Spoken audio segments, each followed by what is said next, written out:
This is TWiT. Well, you brought up pornography, which nobody likes to talk about. I can assure you my children don't like to talk about it.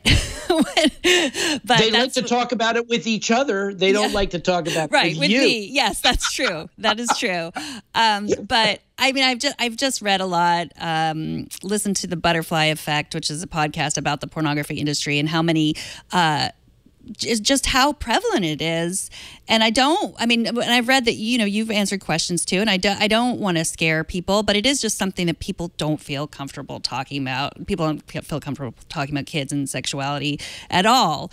But so many young kids have access to pornography, and it's, and I just want to spend some time talking about that. What effects are you seeing? What can parents do? Because, I will talk to my parents, my kids.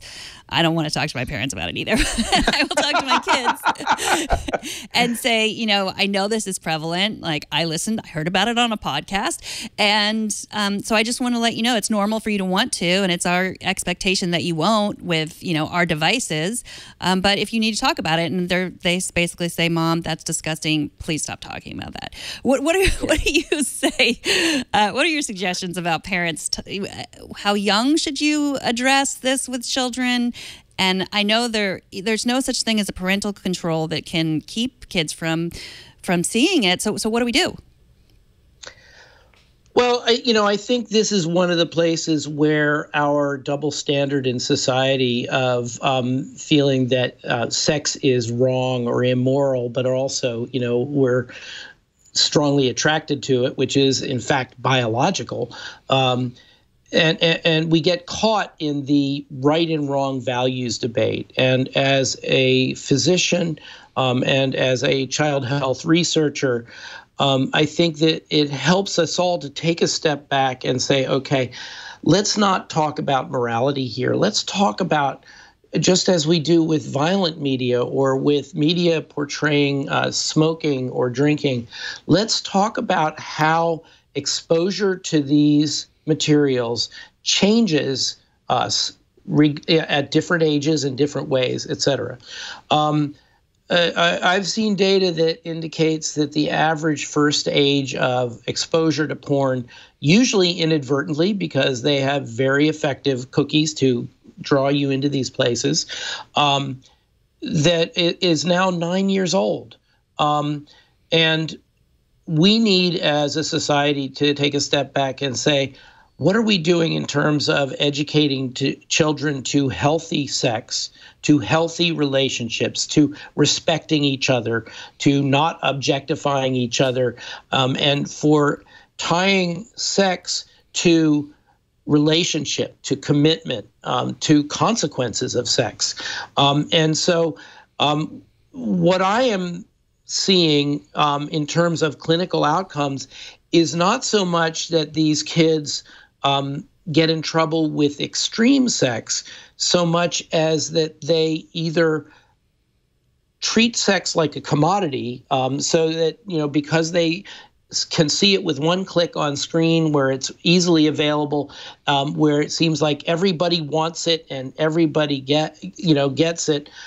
So I see it more contributing to a casual attitude towards sex, disconnected from relationships, the friends with benefits effect. And so I think that's one piece of it. The other piece of it that I'm seeing, and this is especially in young adult men, is that because pornography is an easy way for them to achieve sexual gratification without overcoming the fear of intimacy, of actually connecting with someone, without all the messiness and emotionality of developing a relationship, that end up in their young adulthood and they have never negotiated that fear of intimacy, so they don't even know how to date. And they're essentially sexually retarded because they've been spending their adolescence with pornography, and now as young adults in college or out in life really don't know how to negotiate human relationships, one-on-one romantic relationships. So I think that the more we can speak openly and honestly about sexual behavior as a normal thing among adults at times when children are less weirded out by it.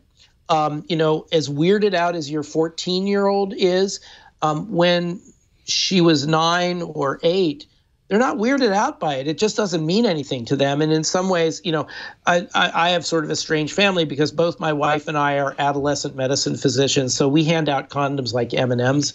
And so we've been talking about this with our kids since they were very young, and it's no big deal.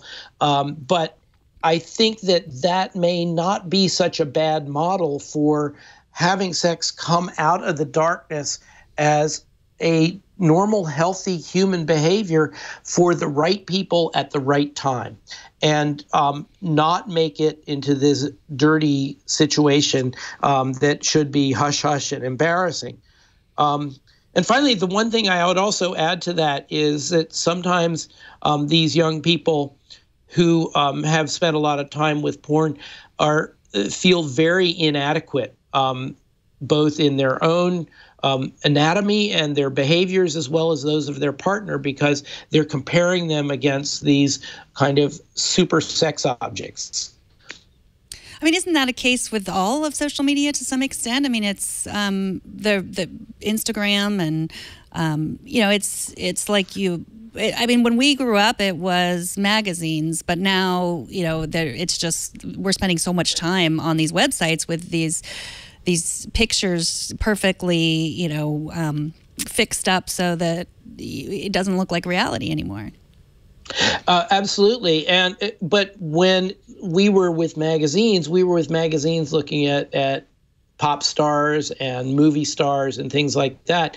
Now we're looking at social media, and it's our peers, all of whom seem to have the best outfits, go on the best vacations, have the funnest parties, and we feel like complete losers in relationship to that. Social media ultimately is a marketing tool, and it is a profoundly effective one for narrowcasting your interests to you in terms of consumer goods. But what we have fallen into as a society is using it to market ourselves, or in the case of parents, our children, to the rest of the world. And we're not showing our authentic selves. We're not showing our vulnerabilities. And these are the things that make deep relationships really valuable, is our ability to be real with each other. And I think we lost a lot when friend became a verb.